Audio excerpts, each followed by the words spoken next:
have studied the Dauvergnat's triads law. You have to remember 3 points regarding that: its statement, its example, and its limitation. Then after that we have also studied Newland's law of octaves. In that also you have to remember 3 points, that is its statement, then its example, and its demerits or limitations. Now we are going to see the Mendeleev's periodic table. So we are on page number 17, open page number 17, bottom paragraph. So Russian scientist Dmitry Mendeleev, he developed the periodic table of elements for the first time, and thus it is the most important step in the classification of elements. Mendeleev also considered the fundamental properties of elements as atomic mass, and at that time 63 elements were known, and he arranged the elements in the increasing order of atomic mass. After arranging that, he transformed this into the form of periodic table according with the physical and the chemical properties. Now if we consider the periodic table of Mendeleev, he organized this periodic table on the basis of the physical and the chemical properties of the elements, and these physical and chemical properties he has considered the physical properties as the molecular formulae of hydrides and oxides of the elements. So molecular formula of hydrides means whenever the element combines with hydrogen, then the compound form is hydride, while sodium combines with hydrogen forms sodium hydride. When it combines with oxygen, there is a formation of compound known as oxide, sodium oxide, like that. So he considered properties of compounds like hydrides and oxides because most of the elements combine with hydrogen and oxygen. Followed? So what he has done, he has considered the formulae of hydrides and oxides, their melting point, boiling point, their densities, and he found that the elements with similar physical and chemical properties repeats after regular interval. So in Dauvergna's triad, he has considered 3 elements at a time. In Newland's octave, he has considered 8 elements at a time. But here he found that Mendeleev's periodic table or Mendeleev's periodic law states that here if we consider the elements, some elements having physical and chemical properties similar repeats at regular interval. So from that he has stated his law as the properties of elements are periodic functions of their atomic masses. So periodic means it is repeating after regular interval, that is the word used for periodic. For example, sunset, sunrise, our heartbeats. So such a phenomenon, they are known as periodic. So properties of elements are periodic functions of their atomic masses. That means elements with similar physical and chemical properties, they repeat after definite interval. Followed? So that is Mendeleev's. So after that, that is Mendeleev's periodic law. After that they have given you table 2.3 in which they have shown the Mendeleev's periodic table. In that they have shown you columns. So in them the vertical columns, they are known as groups, while horizontal rows, they are known as columns. So horizontal rows are known as periods. Vertical columns, they are known as groups, while horizontal rows, they are known as periods. So there are 8 groups, that is 8 vertical columns shown in the Mendeleev's periodic table. Then at the bottom they have shown you one sentence, that is the general molecular formula of compound shown as R2O, R2O3, etc. So see in the table the formulas are shown like this: R2O, 2 is written above R, R2O3, 2 and 3 are written above R and O. So that is the method at that time to write the molecular formula. Now they are written as R2O, that means 2 should be written as a suffix as normal. So R2O3 etc. in the present system.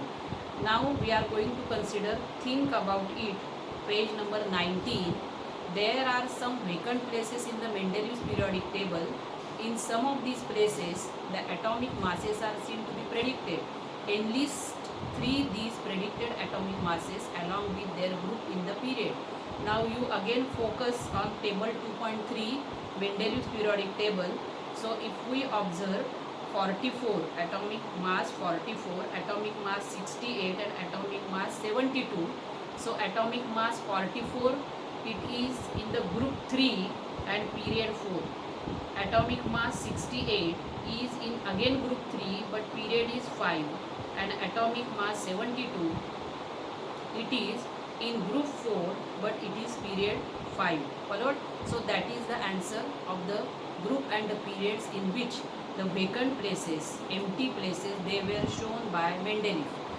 Now second question, due to uncertainty in the names of some of the elements, a question mark is indicated before the symbols in Mendeleev's periodic table. What are such a symbols?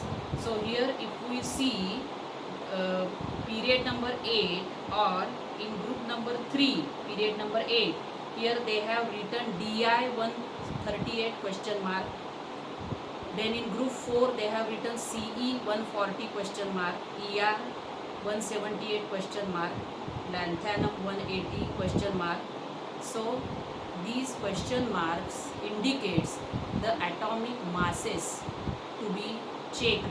So that was the answer to this question, that is the answer to the question what such a symbols represent. So these symbols are DI, CE, ER, LA, and the question mark represents that the atomic mass is to be checked.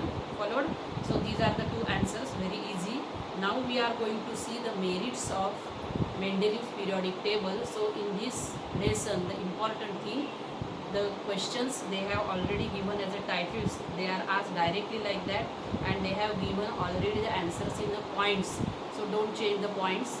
So first point they have given in the merits of Mendeleev's periodic table, that is atomic masses of some element, they were revised so as to get the proper place in the periodic table according to their properties.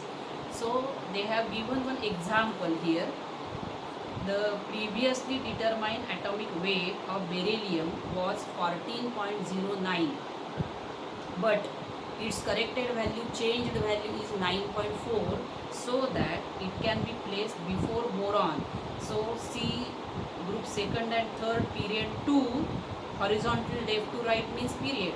So in that beryllium 9.4 is written before boron, so beryllium got the proper place according to the properties in the periodic table as its atomic mass was corrected. That is the first merit of Mendeleev's periodic table. Secondly, in the Mendeleev periodic table they have placed the vacant places, and these unknown elements were given the names by Mendeleev as Eka boron, Eka aluminium and Eka silicon respectively for atomic masses 44, then 68 and 72 respectively. Eka boron, Eka aluminium and Eka silicon. You have to remember all these three names. Eka boron means atomic mass 44, Eka aluminium atomic mass 68, Eka silicon atomic mass 72. And not only that, but he has predicted the properties of all these elements. And later on, these elements were discovered and they were given the name, that is scandium, that is Eka boron is given the name scandium, Eka aluminium is given the name gallium, and Eka silicon as germanium. So another thing important is the properties which were predicted by Mendeleev, they were also found to be correct. So that is one of the merit of Mendeleev's periodic table. So they have given you one example for this second property. So Eka aluminium E, Mendeleev's prediction, Eka aluminium, which was later on given the name gallium Ga. So atomic mass 68, which was given, Mendel's prediction was 68. Actually it was 69.7, so it is very near to that. Density 5.9, gallium density 5.95, 94, sorry. Melting point low, melting point 30.2. Molecular formula for chloride ECl3, that means it has valency 3. Gallium also has valency 3. Molecular formula for oxide E2O3, for gallium it is E2O3. Nature of oxide, both are having amphoteric oxide. So the properties predicted by Mendeleev, they were found to be correct after actual discovery of this element and labeling to them. Followed? So that is the second merit. And third thing, that is at the time of Mendeleev, noble gases, they were not discovered, but noble gases were discovered at the end of 19th century. But even after the discovery of noble gases, Mendeleev can put these noble gases in zero group without disturbing the original position of their elements he has put in the periodic table. So these are the 3 points you have to remember, and you have to write in the same way in the exam if the question of merits of Mendeleev's periodic table is asked. Then we are going to see the demerits of Mendeleev's periodic table. First one, the whole number atomic mass of the elements, the whole number atomic mass, I will tell you the meaning. First I will repeat the sentence. The whole number atomic mass of cobalt and nickel, it was same, and therefore there was an ambiguity regarding their position in the Mendeleev's periodic table. So if we consider the atomic mass of cobalt, it is in fraction 58.93. You can write it about cobalt, its atomic mass in fraction, decimal fraction is 58.93. That means it is approximately equal to how much? 59. And atomic mass of nickel is 58.71. So how much it will be approximately? Again it will become 59 if we correct this decimal. So that means both of them have same atomic mass, and thus there is a problem.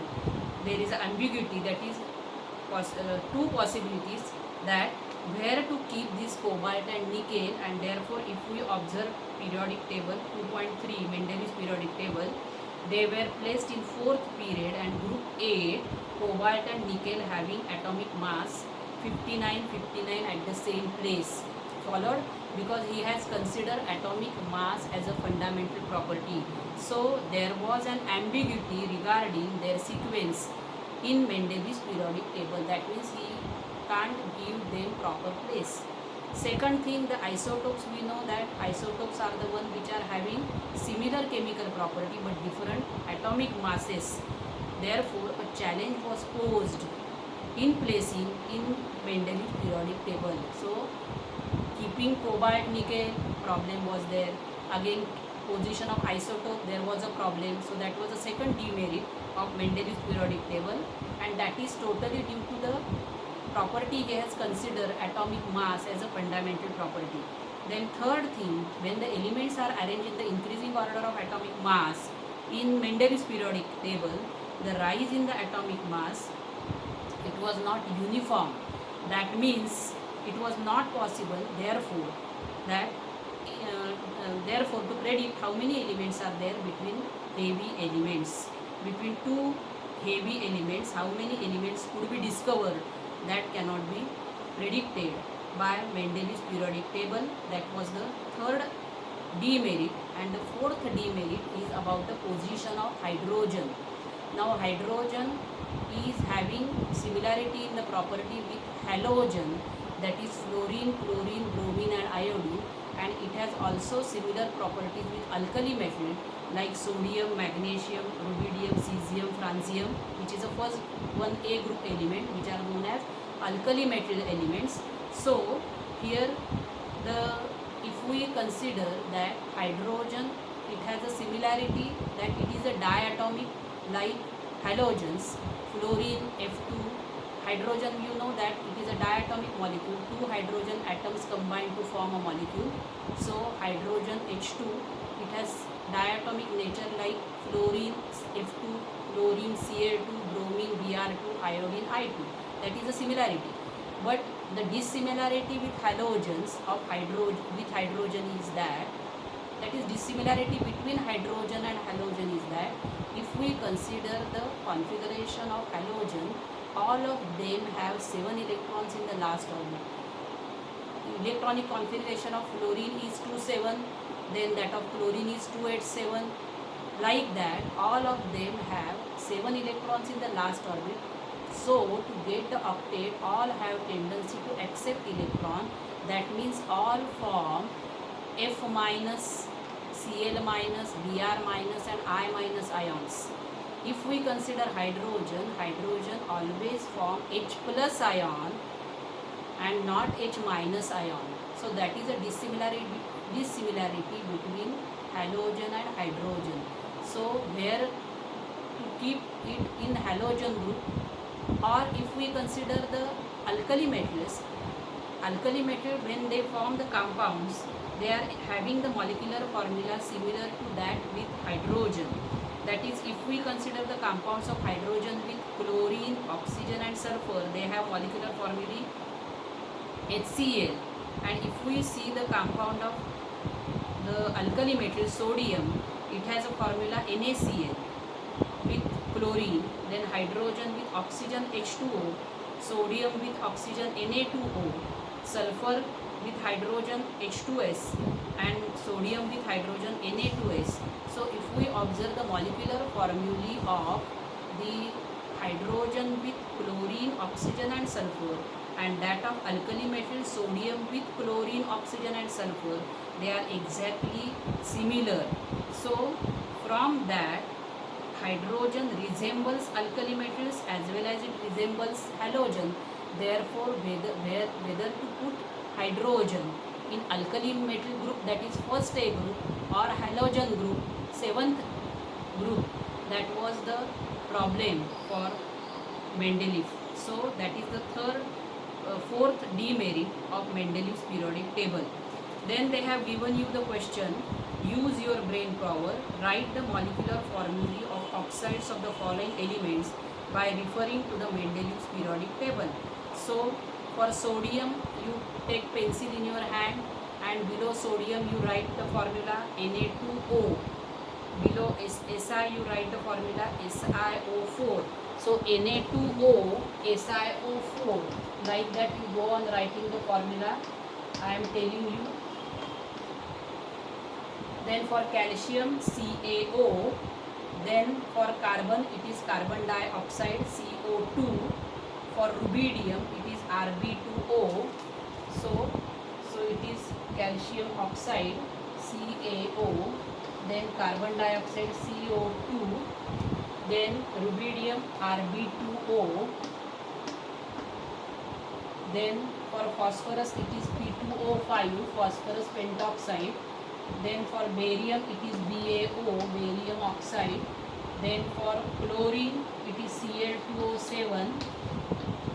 Then for Sn, it is SnO2. And then for calcium, it is again repeated, CaO. Followed? So these are the molecular formulae of oxides of the following elements using Mendeleev's periodic table. If write the molecular formulae of the compounds of the following elements with hydrogen by referring to Mendeleev's periodic table. So with hydrogen, first carbon you write CH4, that is methane. Then for sulfur you write H2S. With hydrogen you are asked to find out the formula. For bromine with hydrogen the formula will be HBr. Then arsenic it is AsH3. Then for fluorine it is HF. Then for oxygen it is water, that is H2O. Then with nitrogen it will be ammonia, NH3. And for chlorine it will be HCl. Followed? So these are the molecular formulae they have asked as use your brain power. Then we will start the Moseley's invention, that is modern periodic table.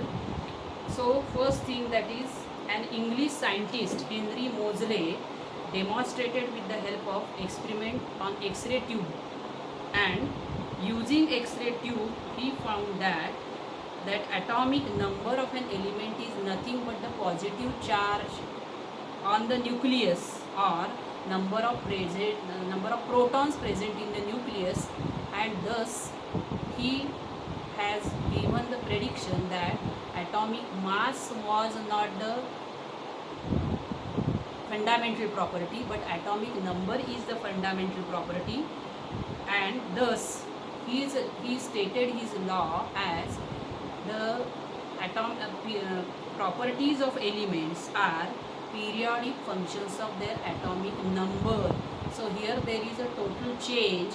Instead of atomic mass, he has considered atomic number as the fundamental property, which is nothing but the number of electrons or number of protons. Number of protons means it is the positive charge on the nucleus, and thus by using this X-ray tube experiment he has the important invention. So what are the advantages that we have from this modern periodic table? First advantage is the properties of element can be predicted more accurately with the modern periodic table or Moseley's periodic table, which is also known as long form periodic table. So properties of elements are predicted more accurately by this as compared to that of Mendeleev's periodic table. So that is the first advantage. Second thing, most of the drawbacks which were there or demerits in the Mendeleev's periodic table, these were all appear to be removed, but only the ambiguity of position of hydrogen is not removed. Ambiguity means it is the having two meanings, that is whether to keep hydrogen in alkali metal or whether to keep in halogen. That is the word used for showing these two things, that is ambiguity. When there is a no conclusion can be drawn between two things, then the word uses ambiguity. So the ambiguity about the position of hydrogen is not removed even in the modern periodic table. And the third thing, that is the electronic configuration, that is, you know that the number of electrons, atomic number is number of electrons, and number of electrons that can be shown by the electronic configuration. So the relation between the atomic number and electronic configuration of an element is clearly seen in the modern periodic table. So these are the important points which we can remember about the modern periodic table. Followed. Now they have given you the structure of modern periodic table. The first thing is in modern periodic table there are 18 vertical columns, that is 18 groups. In Mendeleev's periodic table there were only 8 groups, but here in this modern periodic table there are 18 vertical columns, that is 18 groups, and 7 horizontal rows, that is 7 periods are there. That is the first thing. Second thing, the arrangement of periods and groups results in the formation of boxes, and at the upper part of the box atomic number is written, and each box corresponds to one element. So there are total 118 elements discovered. So there were 118 boxes in the modern periodic table. Followed. So these are the important characters. First, 18 groups, 7 periods, 118 boxes. At the upper part of each box atomic number is written, and one box represents one element. Followed. In addition to that, at the bottom of this table there are 2 boxes. So you open page number 23, figure 2.7, modern periodic table they have shown. So at the bottom they have shown you 2 separate blocks or 2 separate periods. These are known as lanthanides and actinides. Followed. So the entire block can be again divided into 4 blocks on the basis of electronic configuration. This table can be divided into 4 blocks: S block, P block, D block and F block. So again open page number 23, see again the table. It is very clear from the table that the first and second group is represented as S block. Then from group 13 to 18 they are said to be P block, In between them there is a yellow colored block, that is a D block, and at the bottom there is a block that is from 3 to 12, group number 3 to 12 D block, group number 1 and 2 S block, group number 13 to 18 P block, and at the bottom, which are lanthanides and actinoids, they are considered to be F block.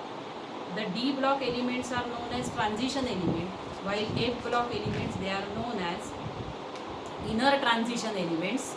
In addition to that, if we observe the periodic table, on the left hand side of the periodic table there are all metals present, while on the right hand side all non-metals are present, and they have shown a zigzag line. In the P blocks, you see that a zigzag line, a dark color line is shown.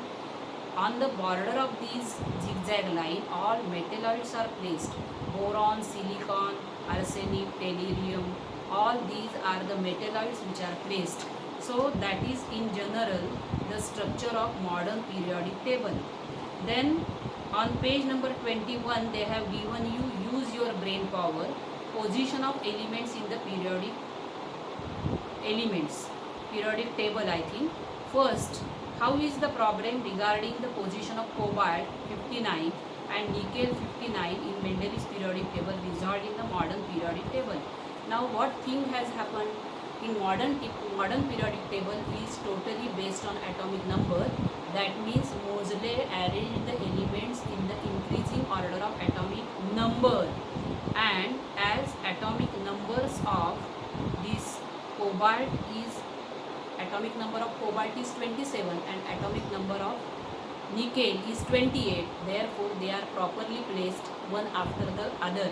What was the problem in Mendele's periodic table? As it is based on atomic mass, both of them have whole number atomic mass as 59. I have told you as one of the demerits of Mendele's periodic table. So they were placed in the same place, same block, but that problem was resolved as this Moseley's periodic table was based on atomic number. Then second, how did the position of chlorine 3517 and chlorine 3717 get fixed in the modern periodic table? So as these are the isotopes of chlorine, these are having same atomic mass but same atomic number but different atomic masses. As they are having same atomic number, they are placed in the same box. So in the modern periodic table, they occupy the same position as they have same atomic number. Can there be an element with atomic mass 53 or 54 in between the two elements, chromium 5224 and manganese 5525? So answer is no. What do you think? Should hydrogen be placed in group 17 of halogen or group 1 of alkali metals in the modern periodic table?